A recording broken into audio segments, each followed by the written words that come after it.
সবাইকে আরো একবার স্বাগত জানাচ্ছি ফিয়াদা টকারে। আজ আমি ঢাকার বাইরে আমার নিজের শহর রংপুরে বিভিন্ন সময় বিভিন্নভাবে আমি মোটিভেশন দিয়ে থাকি।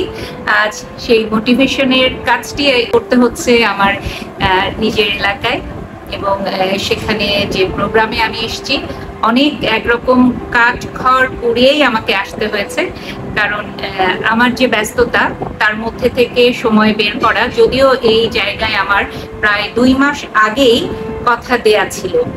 সেই জায়গা থেকে আমি যেহেতু কথা দিয়েছি, আমি তো কথার বরখেলাপ করতে পারি না, কথা দিয়ে কথা রাখতে হয়। এটা আমি যেমন আপনাদেরকে বলি, তেমনি আমি নিজেও মানার চেষ্টা করি। তো আমার যে কারণে একটু আশাটা নিয়ে দ্বিধাদ্বন্দ্ব বলবো না, আসলে একরকম বাধা তৈরি হয়েছিল। যেহেতু আমি দুটা প্রফেশনে আছি, একটা হচ্ছে যে আমার টিচিং প্রফেশন, আর একটা হচ্ছে আমার নিউজ প্রফেশন। তো দুই জায়গায় আমার এমন কিছু কাজ পড়ে যায় যে জায়গা থেকে আমার আসলে চলে আসাটা বা এই প্রোগ্রামে অ্যাটেন্ড করাটা একটা বাধা হয়ে দাঁড়ায় যে আমি আদৌ এখানে আসতে পারবো কিনা। কিন্তু আমি লক্ষ্য ঠিক রেখেছিলাম, যেহেতু আমি কথা দিয়েছি যে করেই হোক কথা আমি রাখবো।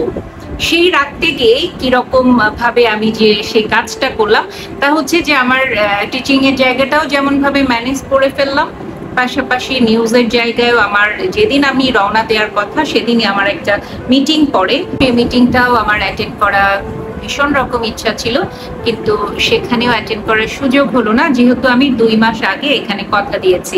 তো সবকিছু মিলিয়ে আমার একটা হোপ ছিল যেভাবেই হোক আমি কথা রাখতে পারবো। সেই জায়গা থেকে কথা রাখতে পেরেছি।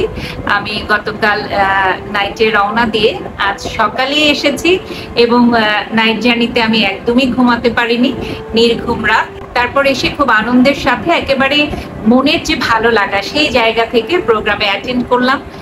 ফার্স্ট হাফ প্রোগ্রাম হলো, আবার একটু পরে আবার আরেকটা প্রোগ্রামের আয়োজন করা হয়েছে। তো সব মিলিয়ে ভীষণ ভালো লাগছে।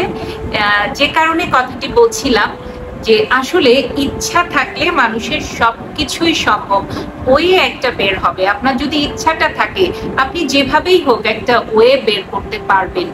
এই জায়গাটা প্রত্যেকটা মানুষের মাঝে থাকা খুব জরুরি।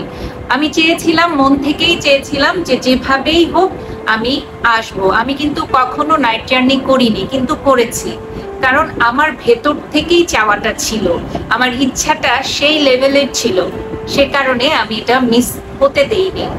তো সেটাই বলবো যে প্রত্যেকটা মানুষের ভেতরের আমির কথাটা শুনতে হবে, ইচ্ছাটা থাকতে হবে, এবং সেই ইচ্ছা অনুযায়ী আপনার কাজে এগিয়ে যেতে হবে। তাহলে এভাবেও আপনি টাইম ম্যানেজ করতে পারবেন। টাইম ম্যানেজমেন্ট একটা বড় বিষয়। আপনি এতগুলো কাজ, অনেকে বলে যে আপনি এতগুলো কাজ একসাথে কিভাবে সামলাচ্ছেন।